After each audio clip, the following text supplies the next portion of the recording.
I'll wait for a minute or two to get everybody in here. I see Jack and Kristoff. That makes me happy. Great. I hope you guys have had a good weekend. I had a really, really great weekend, so I'm going to tell you while we wait for people to sign on. This old hotel in... Oh, hi, Molly! This old hotel in Dallas. Okay, so they opened all these old buildings up. And the old hotel, the Ambassador, was made in the 1900s. And they had this building tour of all the old buildings. So they said to me that I could do a performance art piece in this lobby of this hotel that's been abandoned for the last 50 years. So I went in and it was amazing. It was this 1930s space and I had never seen anything quite like it. So I took my inspiration from this little lobby area that they had that was kind of perfectly preserved and classic, and he said there needs to be jazz music in here. There really, really needs we need to bring this place back to life. So my husband plays drums and he had some friends that he was able to contact. And sorry, I have this huge, I'm so cold. Okay, that he was able to contact.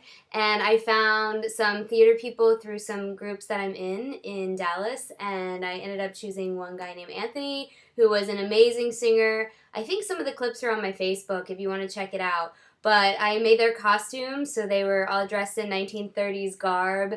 And we put fresh flowers in there that were donated from the farmer's market.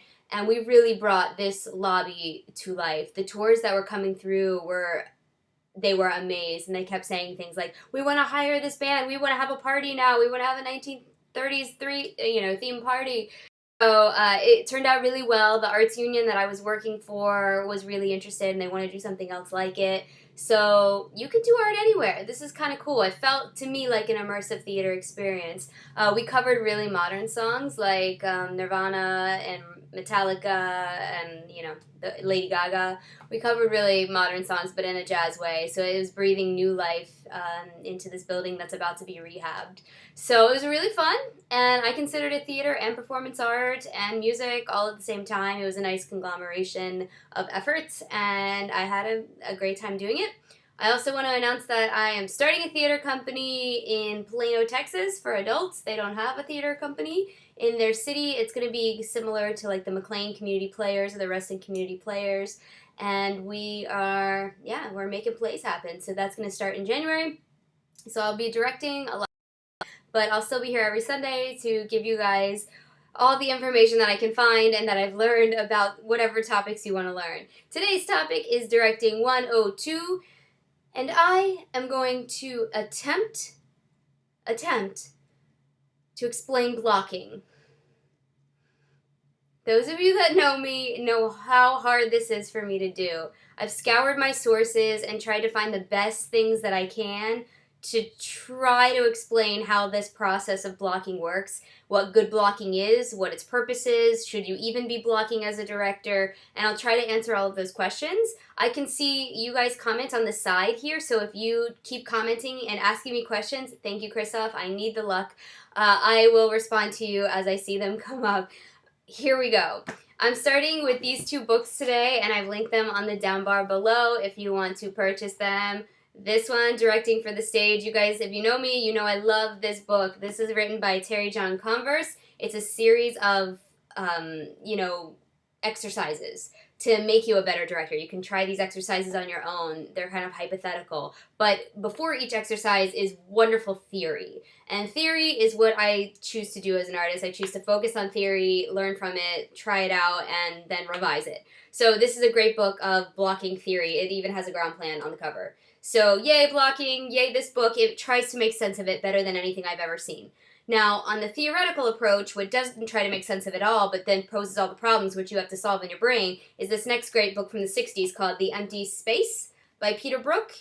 Peter Brook is famous director, mainly in Shakespeare. He's from England. This book is so theoretical. It's very, very dense. But if you are an academic type, get in on this. Get in and say, I'm going to read 2 pages of this and try to understand it every single night before I go to bed. That's how dense it is. But it raises some wonderful questions. It raises some wonderful theories about humankind and what art does for our society, and blocking fits into that I know that sounds weird, but it does. Most of this book is actually concentrated on how people move on the stage. So this is what I'll be concentrating on for the next hour. These two sources. I'm going to start with a quote from Peter Brook in this book, and it's one of the very first pages of the book, aptly so. And he says, "The appalling difficulty of making theater must be accepted. It is, or it would be, if truly practiced, perhaps the hardest medium of all. It is merciless. There is no room for error or for waste. 2 hours is a short time or an eternity. To use 2 hours of public time is a fine art." I love this. I have a theory that kind of describes the difference between producing and directing. And I think a lot of the theater that I go to see, is more produced than directed. Meaning that everyone shows up on stage, they have a costume, they have their prop, and they're saying the right lines that are in the script at the right time. Fine. That to me is not directed. And I am no master at directing by any means, but I'm practicing directing, which to me is what a director is. They're always evolving and practicing and learning and trying new things, experimenting, and then go back and reworking everything from the ground up again. As long as you're doing something on the stage with an artistic purpose, I think that's directing. I think the director is I said this last week, is the ever learner. They are always constantly looking for new ways to do things and to learn. And I think having 2 hours of the public's time is an absolute privilege. So anything that goes on that stage that's going in front of a paying audience, for sure, needs to be artistic in nature and thought out. There comes the blocking. It's coming, okay?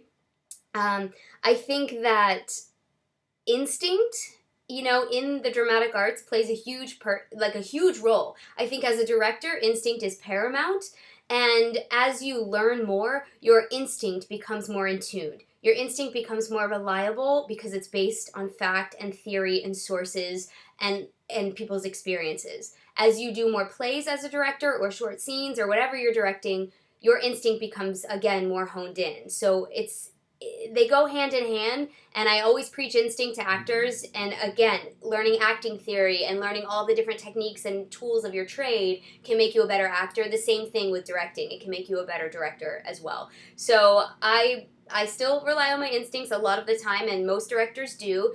That is a very big hurdle for beginning directors, is to learn to trust your instinct. I think with enough basic knowledge, and hopefully these 3 courses can give you the basic knowledge to give you enough confidence to trust your instinct. Okay, now, the next quote that I wanted to read from The Empty Space is one that really rang really true for me. And I read it and said, okay, I have to share this. When I hear a director speaking glibly of serving the author, of letting the play speak for itself, my suspicions are aroused. Because this is the hardest job of all. If you just let a play speak, it may not make a sound. If what you want is for the play to be heard, then you must conjure its sound from it.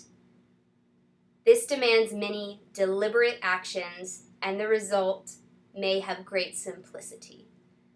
I spoke last week about letting the author's intentions shine through and not kind of abandoning the text on the page. And I think this quote goes nicely with that. It says, don't just let the author's words do the work. They're on a page. That's a different medium.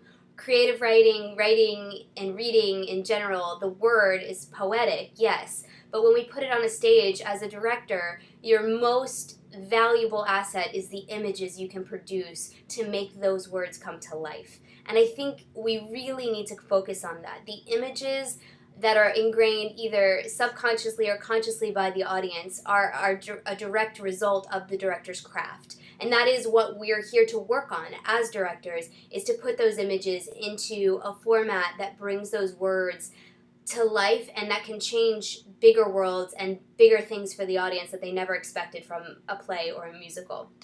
So, I love that quote, and it brought a lot of perspective into what I do almost every day, and I keep rethinking that. Yes, bring the words to life, make it into pictures. We're going to talk a little bit later about the Brecht technique and the Brecht test. Brecht. My favorite, obviously. So we're going to talk about that, and that's largely based on images and what the audience perceives and how to test out your blocking. Okay, we're getting there, I promise. For all of you beginning directors, one of the last quotes I'm going to share with you right now from The Empty Space is, "In a sense, the director is always an imposter, a guide at night who does not know the territory, and yet he has no choice. He must guide, learning the route as he goes." That should make you feel better. We all don't know what we're doing. It's the blind leading the blind in a first read. We all don't know what we're doing. Some of us have more honed instincts than others, and some of us have more experience under our belts, but we're all working from a creative zone that we're trying to put something on the stage. So when we get into these blocking rules, I know I've been talking for 11 minutes, preface to blocking. When we get into the rules, I want you to realize that they're guidelines. They are things to think about when you're staging, and they are things that can make or break a production, so they need to be thought about with great care. That's all I'm saying. Okay, here we go. Much of blocking is dependent on a ground plan, and I find it easier to do my own scenic design. I like to have input, but as a director, I find it easier if I lay out at least the basics, the building blocks. If you were to build the set with rehearsal furniture, just to rehearse on, that can help you set up a ground plan. A ground plan is like a bird's eye view, where the big pieces on stage are going to be, where the platforms are going to be, where the benches are going to be, the chairs, the telephone, where things are going to be so that you can come up with walking patterns. And this is where the kind of sticky area between, well, it's a gray area between walking patterns and blocking and the actor's instinct and where all those fall on a spectrum. So if you have a good ground plan, it allows for interactions, it allows for obstacles, it allows for that distance that we talked about last week as regarding tension, and it allows for a lot more complexity in the visuals that we see. So being part of that ground plan process, whether you design the set or not, is integral, I believe. You have to be part of the process to decide where and when, because you have analyzed the script. You know what features of the play or the struggles or the conflicts are going to come to the surface. You know that. You will probably know it better than anyone else. You should, as the director, because you've been studying this play for weeks. Now you need to be able to express those and what you want to come across to whoever's doing your scenic design, whether it be you or some scenic tech people. So those come together to make something, and we're going to talk in realism for a little bit. I'm going to try to use some real-world examples of things that you may have seen or that you can imagine. And we're going to talk about the basics. So a good ground plan, this is all theory. Again, it's coming from this book. Okay, I've seen this theory repeated in other sources. So when I come across them in my other studies, I'll make sure to remind you that the same theory is present in other pieces of work, so it's not just coming from one person. But a good ground plan has at least 5 acting areas. Now you say, well, does that mean a level on top? So we did the production with Rent, and we had the level on the top and the back. Yes, that's an acting area for sure. But there were also some other pockets of acting area. There was where the phone was. That was an acting area. There was center where the apartment was. That was a really great acting area. There was the stage left side with where Tom Collins, that was his area. We're going to talk about psychological areas in a moment. There was the place down on the floor in Tent City, and then there was the stairs, which provided a lot of acting area for Angel. So the acting areas are so important. The characters become psychologically attached in our subconscious to those areas. So getting from one area to another is part of the theatrical experience. It's not something you should notice.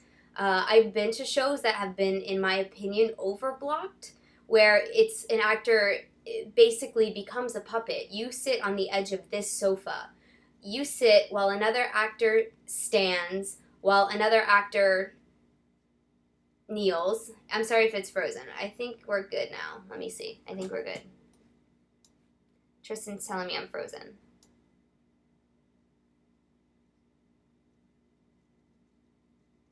We're moving kind of slow here.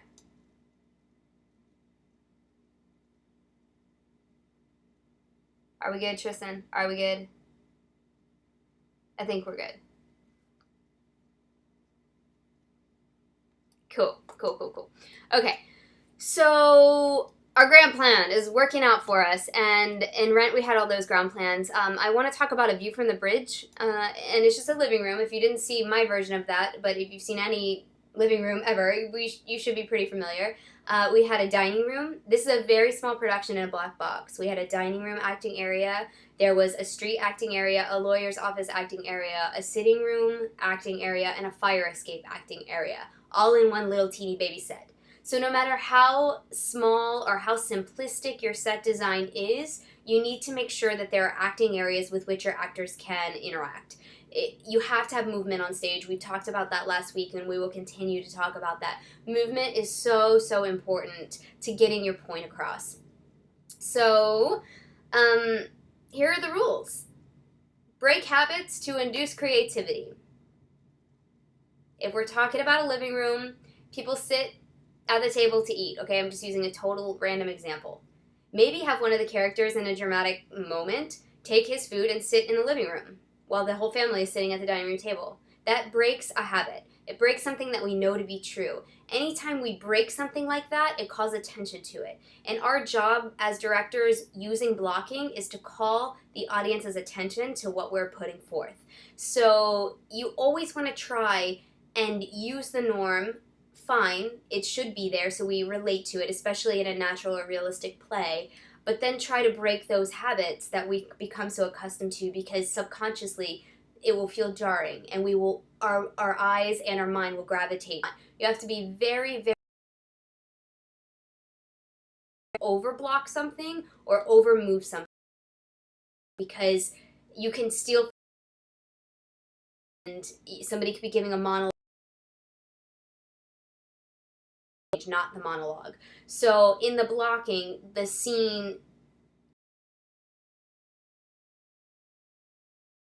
work with the text to make sure that whatever needs to be in focus is going to land there. So let's talk about focus right now and how we can.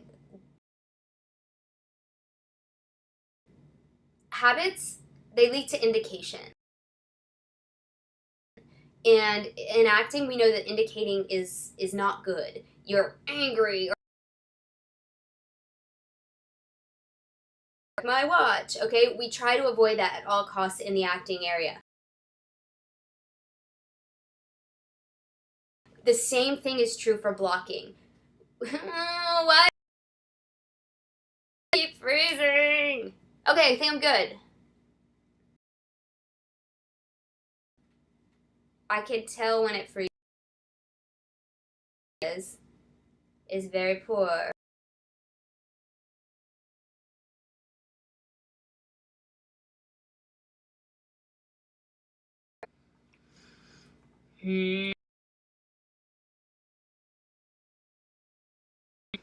Are we good? Somebody tell me. Oh no, we're frozen. We are frozen.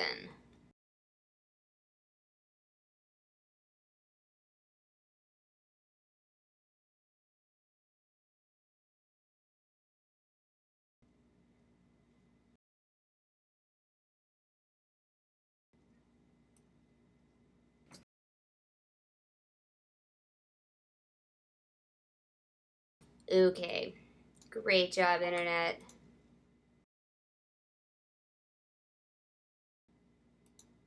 We have really bad internet. They're fixing it outside. I don't know if you'll ever hear this, but they're a good one.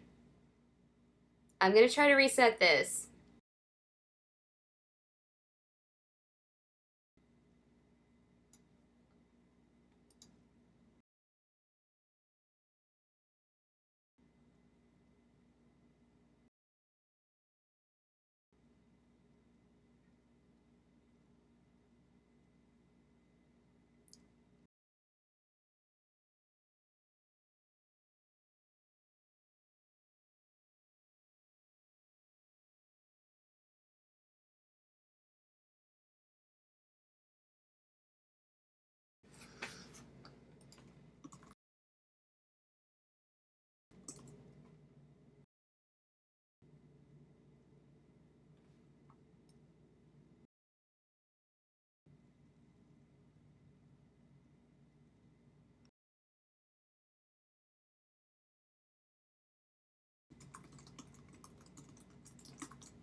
Hmm.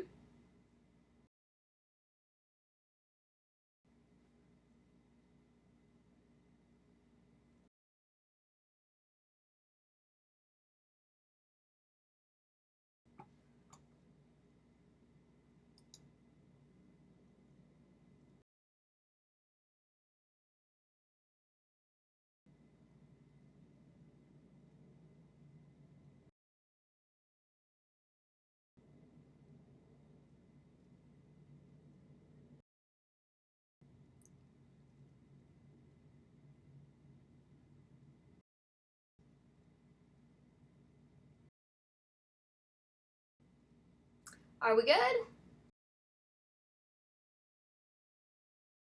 Great.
Let's see what happens now.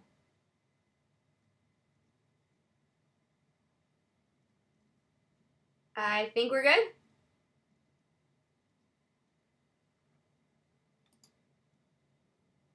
I think we might be good. I'm gonna keep going. Yes! I just rebooted everything. It's really delayed for me, but I think we're good. Okay. Cool.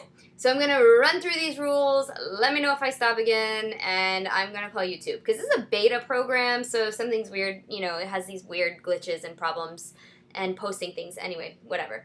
If you want to see pre-recorded videos, it's really easy. You can go to my YouTube channel, and I'm gonna be posting a lot more of those since I'm not currently working on too many projects. Okay. So we were talking about habits and indicating, and indicating is not good in acting. What time is it? Oh, let me check my watch. It's not good in ground plans either. So you want to switch things up, and you want to recognize the power positions on the stage. These are psychological. These are written in so many books that I can't even count them all. Okay? Stage right looks stronger. Okay? Something on stage right looks stronger than something on stage left. However, something on stage left looks heavier. Okay, take a moment. Stage right looks stronger, stage left looks heavier.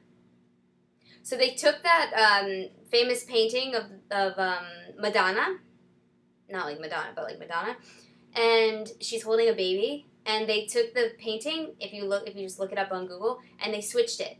And they put everything except Madonna. She's in the center. There's angels all over. They put all the angels in the foreground and the background. They switched them from her left side to her right side. And she's holding the baby from her right side to her left side. When they did the switch, everything when you're looking at the book, so everything on stage left, which would be on the right in the book. Oh, God, I hope you're not getting confused.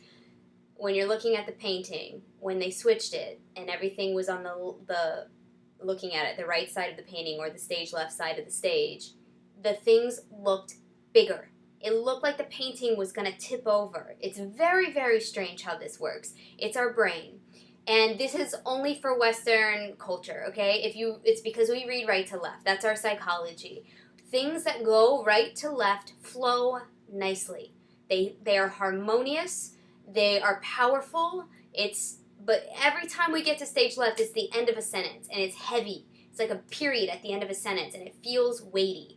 So crosses, we like diagonals. Directing, we love diagonal crosses because they're interesting. Now crosses from stage left, which is heavy, to stage right, which goes counterintuitive to the way we want to see it, can be very, very powerful. I always use the term when discussing this concept. I always use Les Mis. Every single time when Javert is about to go commit suicide, you have him come from downstage left, which is the powerest, most heaviest position. He's about to commit suicide, and cross upstage right to go to that suicide. And it is crazy cool how impactful just a simple direction shift in staging can be.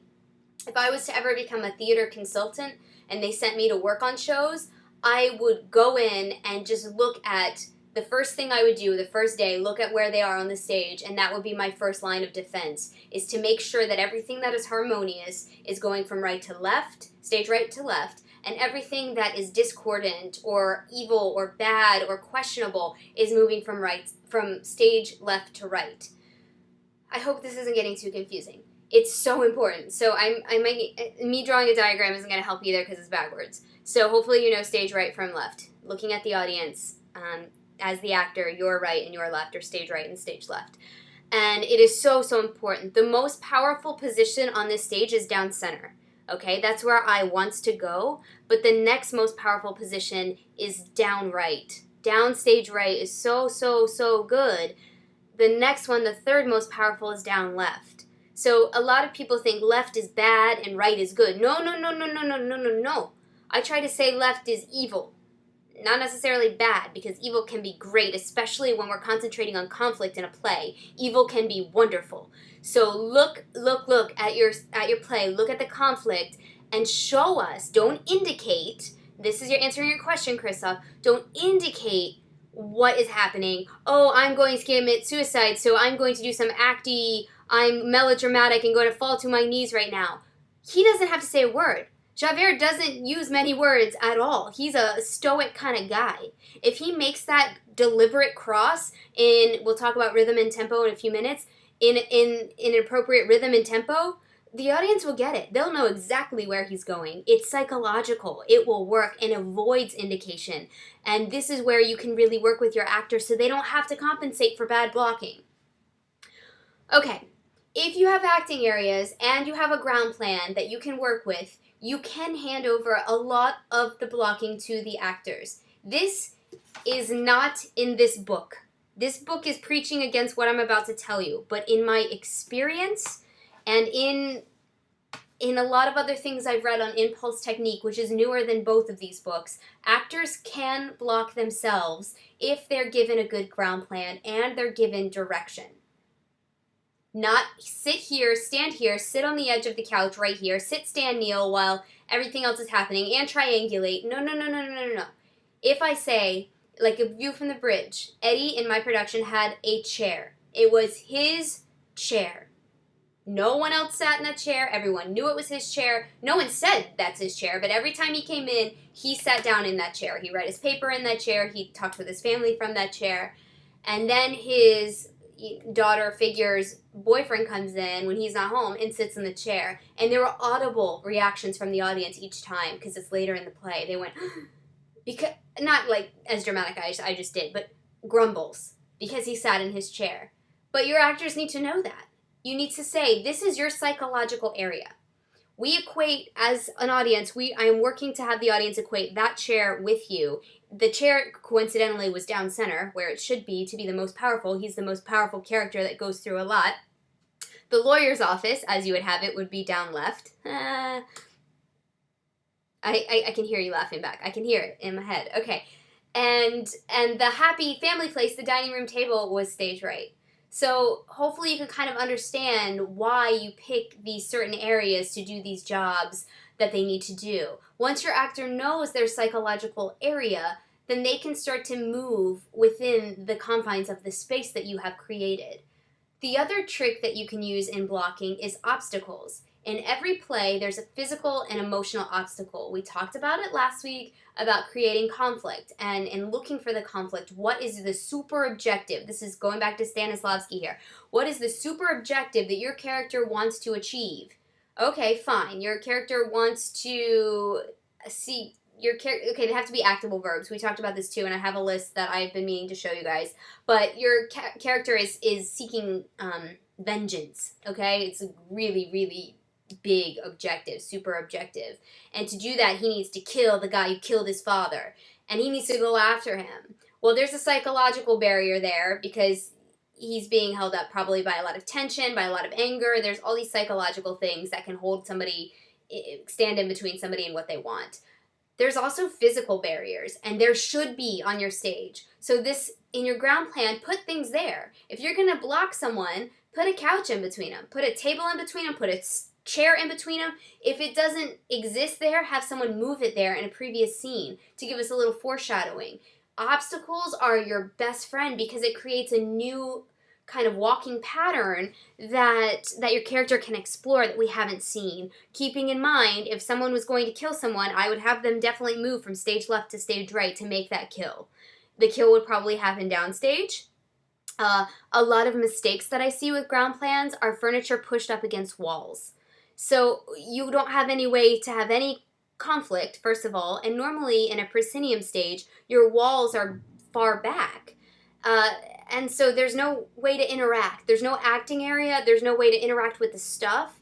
So even if you have to have walls, make acting areas as far downstage toward the audience as you can and as close together as you can so that you can have multiple acting areas. And this especially works well for plays set inside of homes. It works very, very well. So anytime you can come downstage, you're going to have more power. And anytime you can move from stage left to stage right, you have a haunting kind of imagery there. Now, the thing that worked with Javert going upstage, which is farther from the audience, to make that suicide, was that he climbed up a level. Levels are our next plan of defense. We have the downstage plane, the upstage plane, but then we have this height plane. Whatever's taller is always going to pull your focus. So if you have tall levels, don't put people up there if that's not the most important part of the scene. I don't know why Christoph is really excited about upstage, but did I say something wrong? I may have. The point is that even though he was upstage committing this horrific suicide, he was on a tall level that he jumped off of a bridge. So our eye went, the height trumps everything. So if we're talking about scale, the height wins. So everybody's eye goes up to the highest point. There's one exception to this, and it's a unique, you know, when you're speaking foreign languages, there's an irregular verb. This is an irregular thing. It's called contrast. The only way you can trump this height thing, and this happens in children's shows like Annie, when Annie needs to be the focus and there's tall adults all around Annie. You know what I mean? And she, even though she's down center, they're all down center with her, but what she's saying is most important, and I'm staring at Daddy Warbucks. This can be helped. Contrast fixes this problem. If one thing on stage is different than all the rest, our focus will go to it. So if Annie's on stage and I can't get my focus to her and I have orphans all around her, I take out all the orphans, take them out. I take out the dog, I take out everything that's on her height. And even though the adults are taller, our focus goes to her because she's the one outlier. This is an irregular thing. Almost 99.9% of the time, height trumps, then stage position.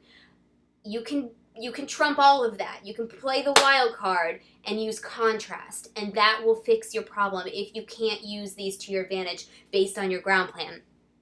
So what I tend to do, I'm going to go through some specific blocking things here, but when I work with a cast, I tend to lay down these rules, not as in-depth as I am, but I tend to lay down rules and talk to each actor about where their acting space is, and I refer to that in the rehearsal process. Maureen, I need you to go to your phone right now. I don't sit down and say, this is your phone. Actors are smarter than that. They pick up on things. But by referring to places on the stage as their area, you can get the actors to start moving there instinctually.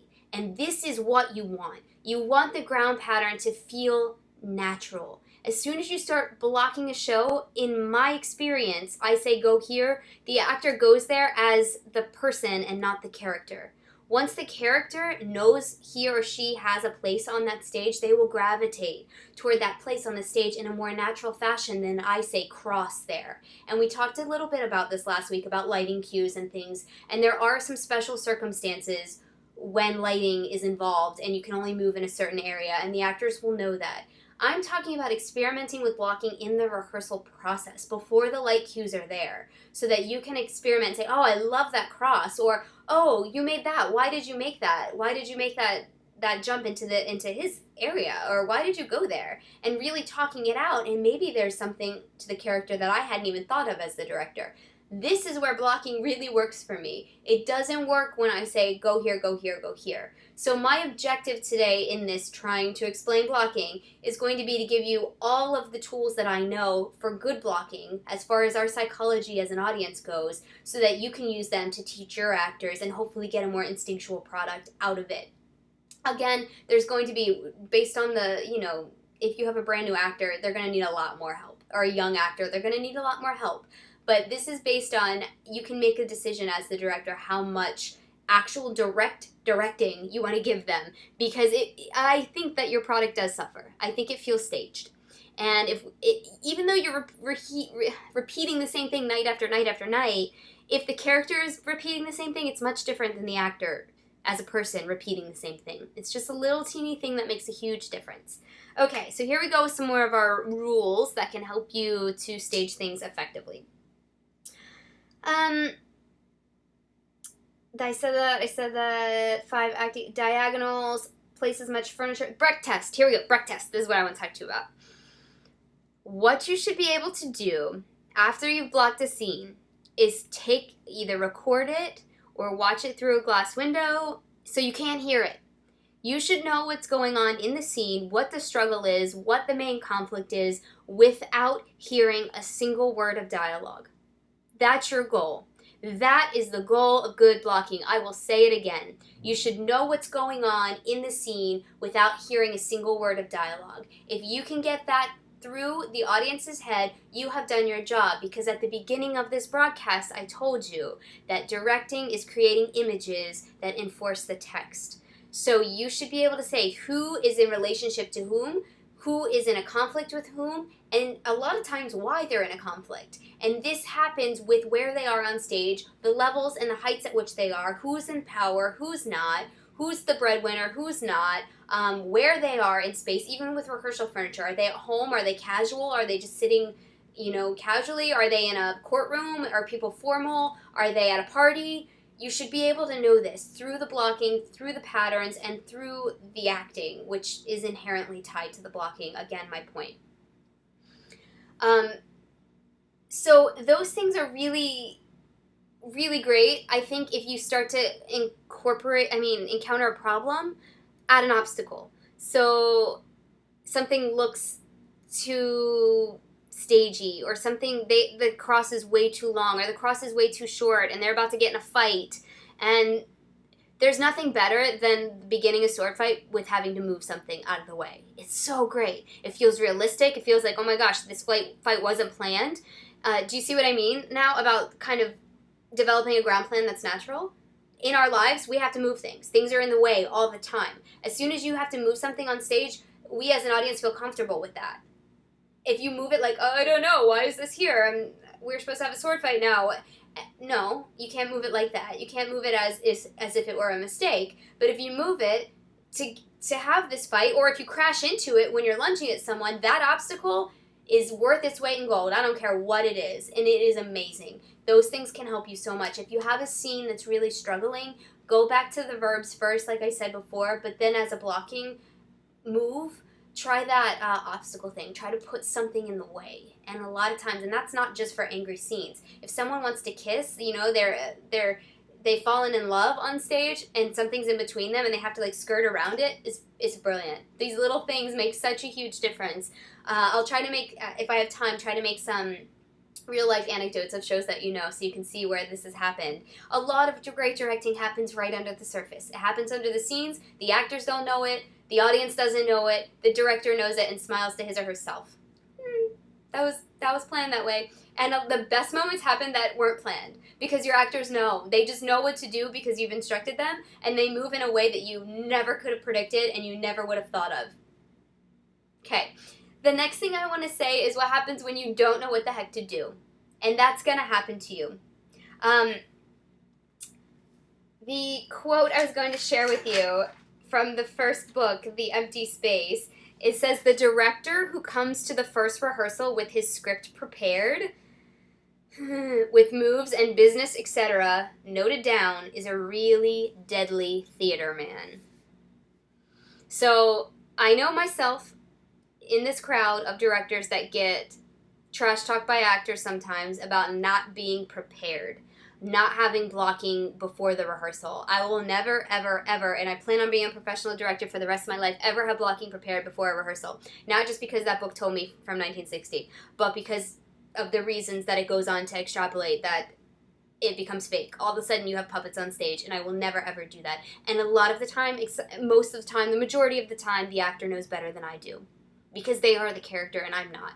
I'm just there to tell them what looks good and what doesn't look good and what's translating and what's not. I'm reiterating what I said last week. So don't go in there with your animosity if you have a director that's not prepared. I would be more skeptical of the director that's over-prepared before a scene.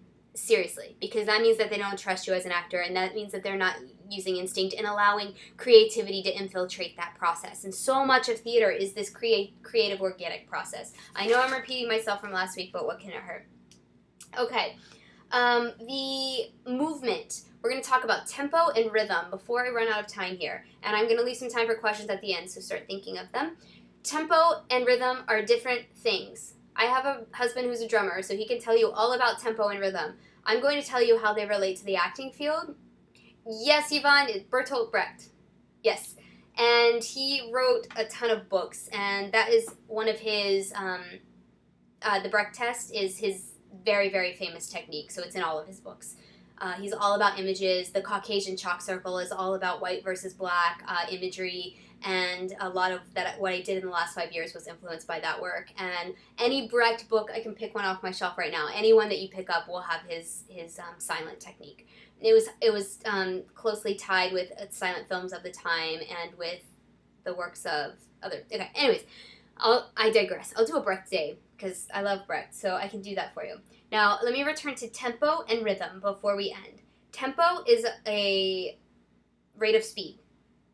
Tempo is how quickly something happens. We talked last week about not having dead air on stage. That doesn't mean you speed through it.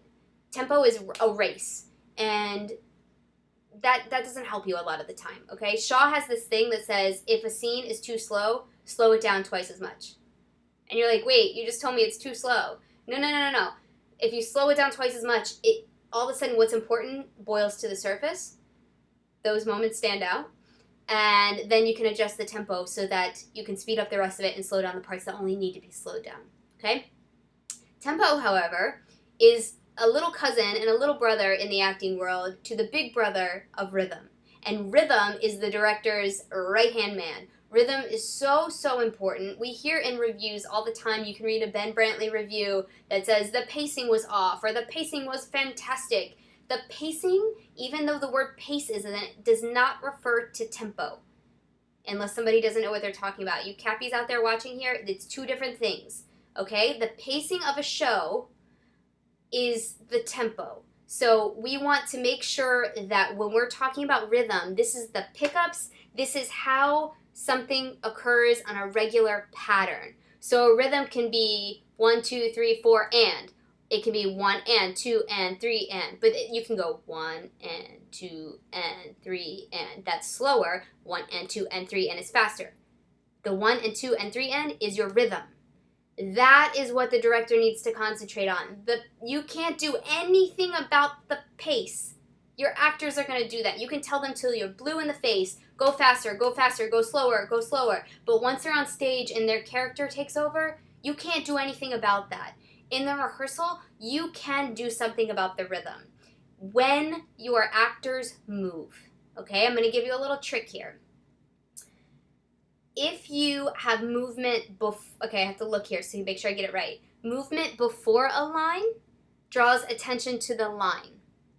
So if you were going to say something like, I'm leaving you, okay? If you're walking out the door, walk, pause, I'm leaving you. Okay, I'm over-dramatizing this. Then the line is very important because it interrupted the action, all right? That is 1 and 2 and pause, rest, I'm leaving you. Okay, got it? Now, if you do the movement after the line. So you say, I'm leaving you. Walk, walk, walk, walk, walk, and you leave. Then the attention is drawn to the movement of actually leaving. So what's more important? Is the character actually going to leave the person in this relationship? If it's a ploy and it's about the line and maybe it's all talk, then you would do the movement and then the word that interrupts it, because maybe it's a talk. But if they're actually leaving and they're going and they say it and then they leave, then they're gone. You can affect it. This is so easy. Again, our eye is drawn to whatever's moving. So if something's moving, we're going to watch it. We're going to watch it all the way out the door as long as it's moving. The rhythm of that movement is interrupted or perpetuated by the dialogue. You can control this, and you can tell your actors, you start to leave and then turn around when you instinctively feel it and interrupt that with that line, whenever you feel like doing it. If you want the line to stand out, if you want the movement to stand out in the action, then you say the line first and then walk. And all of a sudden, we have this. You can tell them to walk quicker. You can tell them to walk faster. You can tell them to pause after the line to reflect a little bit. You can kind of manipulate the rhythm much easier than the tempo. Yes, I can tell them, again, to walk faster on your exit. But faster is relative because they're not going to remember how fast they walked the day before. We don't all have metronomes in our ears. We don't know what's fast and what's slow once we're on stage. That becomes relative. So really affecting something concrete as the rhythm is a great trick a director can use to kind of portray and help the pacing. That is what pacing is. Pacing, I'm so backwards. Okay, pacing refers to the rhythm. So if the pacing is off, that means that I didn't really get that. I didn't believe it. The scene drug on. The next scene came on too late. That not as in too slowly, which is tempo. But there was a lot of downtime. The rhythm, there was too many rests in that rhythm. I was in a really great rhythm. I felt the characters talking to each other, and you can kind of tap your foot along to it. That's being very dramatic, but I think you get what I mean. And then you have a long scene change break. That can totally disrupt a rhythm. You're not in a rhythm. You can have one of these, great comedies. Oh my gosh, so much great rhythm in something like Noises Off. These slapstick comedies where they have door slam. It's musical. You've got great rhythm in Shakespeare. So when you're talking about pacing and you want to fix it because you feel like it's off, you'll feel it. Instinctually, you'll feel it. The pacing was off there. As soon as you start to zone out, we've lost you. We love rhythm as human beings. We get engaged with rhythm. If it's wrong, it's not the speed. It's the rhythm that's wrong, and that's what you should attack and try to fix. I'm preaching right now, so hopefully that helps you. This is my own theory on things. It's a little bit in some of these books here and there, but I've kind of put it together in my own little way. So hopefully this helps if you're directing a scene that seems to be off, or if you have a whole show and you watch a full run and there's a scene that's dragging. Don't just say speed it up, because then you're going to have a really lackluster scene that's running in top speed. It's going to be awkward. It's going to make it worse. Okay. Yes, Christoph, yes. So, the favorite son, there's a woo, and then, so, I'm not going to say it on this video because I don't know who's watching it, but yes, it's the favorite son interjects there, and yes. That is exactly what I mean by rhythm and using the line first and then doing the movement, or vice versa. You got it. Okay. Blocking against the obvious. Last trick of my trade that I'm going to share with you today. The last directing series is going to be every single magic trick that I can find. Right now I'm concentrating on blocking, but this is going to be interacting with actors, and every problem, there's going to be solutions. So really get ready for next week. Come to me with your problems in between now and then if you want to just direct message me on Facebook or something and say, hey, I have this problem. Tell me how to solve it. I'm going to think of all the problems I've encountered and kind of realistic ways to solve them. Anyways, blocking against the obvious. It capitalizes on the idea that there could be a difference between the verbal and visual facets of a scene. That's a quote from our friend Terry Johnson Converse right here. Block against the obvious. I talked a little bit about it. I don't know if the video cut off about taking your dinner away from the dining room table and eating it in the living room. Blocking against maybe if someone's angry, and I wanted to address this. 2 people had questions for me on anger that I haven't fully addressed after the broadcast last week, so I'm going to try to right now.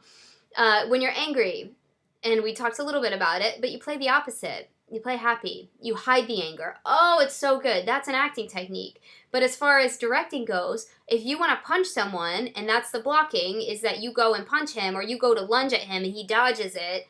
No, no, no, no, no, no. And that scene's not working because it looks staged and fake. You have him turn around the opposite way and hold in that punch like, oh, I wish I could punch him. That's against the obvious. You don't have him take the swing. Have him do the opposite. Just like when you look very, very drunk. Acting things that we are talking, supply them to the visual space that you need. So if you, I'm trying to think of another one right now. You have two people that are in love and they're going to go kiss. Well, no, get that tension going. Instead of kiss, they start here, and instead of going closer, they back away. And they move all the way across the stage in whatever direction, or they move to different levels, or something happens. Do the opposite. And a lot of times that will fix your corny little moments and shows. I know that you have those because I see them, and I've had them so many times. If you have them do the opposite of what you instinctually would do as a normal human being, as an audience, our attention is piqued with a Q. Yes. So try those, and let me make sure I got through everything I wanted to with you before I ask if you have questions. Rhythm and tempo, movement. Young actors will move too much. Slow them down. They will walk all over that stage. You give them too much freedom, and they'll move everywhere. They're like, I need to go light a cigarette now. I felt like my character needed to light a cigarette. And I said, well, someone else is in the middle of a suicide monologue. You need to not light your cigarette right now. You need to pay very, very close attention to that. And uninspired movement is the death of theater. So there's a very fine line between overblocking and uninspired overmovement. And you need to find that simple area where the synapses can connect. It's so important, and it can make or break a show. So as soon as your actor starts to move, you need to say, after the scene work, why did you move? And if they don't have a clear-cut answer that fits with the text or the conflict that you're trying to show, or the visual that you're trying to create on stage, then we need to nix it. There's so much beauty and simplicity in the theater. So always strive for less is more, less is more. Nobody stands when they can sit. So I always try to provide a lot of seating options, whether it's sitting on the floor, sitting on a platform, sitting in a chair, sitting on someone else. This is a lot of our things are going to come, a lot of our blocking and directing fix-its are going to come from acting techniques like from Udahagen. Don't stand when you can sit. So if you have an actor standing, that can be a fix. You can fix it because he's sitting. He stands for a reason. What's the reason? If you have a scene that's stagnant, get him up. Because we know that they're sitting because they're good actors and they're doing what they should do. But the scene is stagnant. The rhythm's not there. Bust in that rhythm and get them to stand up and start walking. We'll watch it. We'll see whatever happens. You have them doing a really intense scene and you want to side with one of the characters, the guy or the girl. You want to side with the guy. Get him up. Stand him up. We'll focus on him. Move him down stage center. We'll really focus on him. Or have him cross from stage left to stage right if something bad's about to happen as a foreshadow. If something good is about to happen and we're introducing a character we don't know and we want to feel good about that character. The baker in Into the Woods is one of these characters. We want to love the baker. We want to feel sympathy for him, but at the beginning we don't know what to do with him. He enters jolly goodness from stage right and always crosses stage left. We know how to feel about that baker. It's not something that we're going to be like, oh, I love that baker, but instinctually we feel good about that baker. The witch comes in, she comes in stage left every single time. And those are the things that you really want to concentrate on, these hallmark rules that I hope will help you through directing your first show or your scene or help you be a better actor. Because a lot of the time, not only is your director going to be unprepared, and I don't mean that they're not going to come in with blocking notes. That's not what I mean by unprepared. I mean that their head's not in the show, their heart's not in the show. They're there for an ego trip. I'm giving you a multitude of reasons. You need to be able to direct yourself in as good of a show as you want to be in. So if you're acting in a show with a less than enthusiastic or a less than informed director, and they don't care where you move on the stage, move yourself in the right direction. Or if they're not paying attention and they have you entering in some random ass entrance that doesn't make any sense for you, fix yourself. And if they notice, explain why you did it. And I am a full advocate of this. I'm working in community theater right now in Texas. The quality is questionable in a lot of the stuff that I've seen as far as my standards go. And I think a lot of it could be helped because people aren't getting paid. But if actors just corrected themselves, if they had the knowledge base. So I'm so happy that a lot of you that are, I think, are in the chat room, I have no idea who's watching, are actors.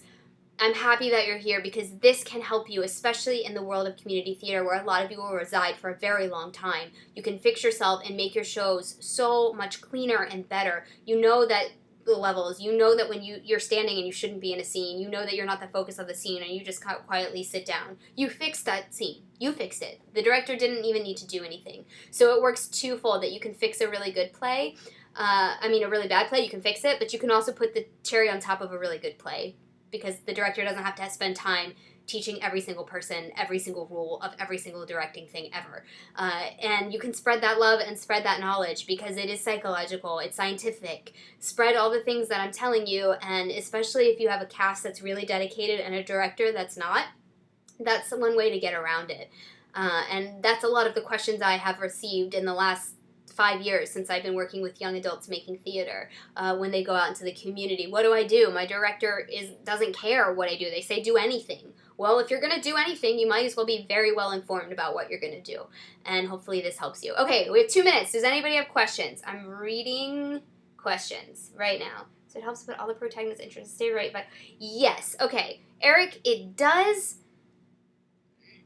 Yes. However, there are exceptions to this. Like, remember when I was talking about breaking habits? If you always have him enter stage right, the good guy, and then he does a bad thing and he enters stage left, then there you go. Stage right is his psychological area, but we've broken that trend because he's done something bad, like stolen the beans, and he enters stage left, and we feel weird about that because he's not in a psychological area. So you can break this pattern, but psychologically, good is on stage left, stage right, and bad is on stage left. Good and bad, not right and wrong. Because sometimes bad is right in a good conflicted show. Yeah. Okay, Jack. When trying to inspire movement in a scene, is it appropriate to tell actors that it needs movement and adjustment in the rhythm and ask 2 questions to guide them to motivation? Yes. Questions are always good. Always with actors, ask them questions. And if they don't have an answer, make them find an answer. Don't answer it for them. Make them find it. I think it's good to get them up. Stagnant scenes aren't always don't always need movement to fix them. Sometimes the stagnant scene, movement and rhythm are different. They can work together, but they're 2 different things. Sometimes it's the pace, it's the rhythm that needs fixing. So if the scene is stagnant or if it's boring, yes, you can get somebody up and get him moving, and that will adjust the rhythm and our focus.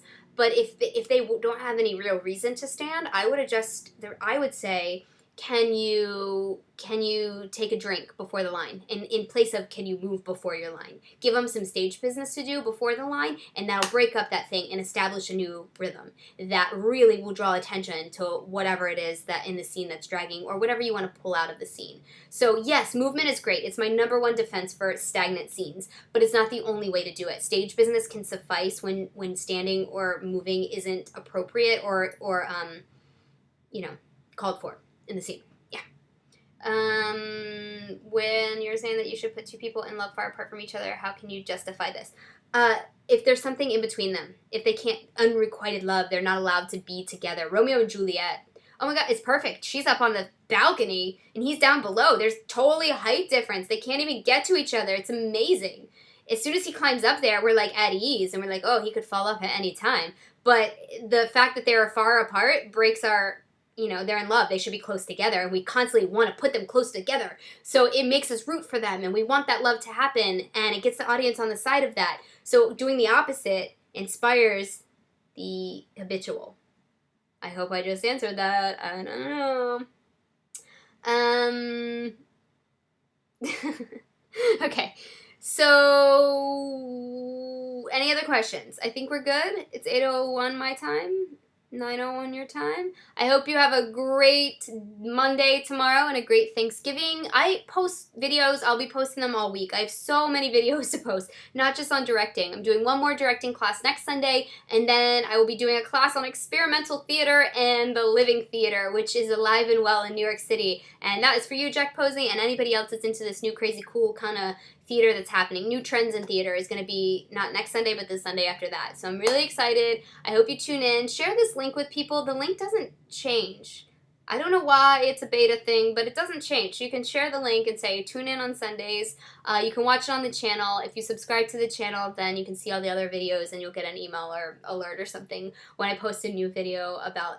I'm doing a costume design video tomorrow, so if you're into costume design at all, I have some cool tricks for that, an app that I have been using for costume design, so that'll be there. And I will be doing some acting quick tips all week long this week. I'm into it right now. So hopefully you can check those out. I hope you're having a great weekend, and I will see you next Sunday. Bye!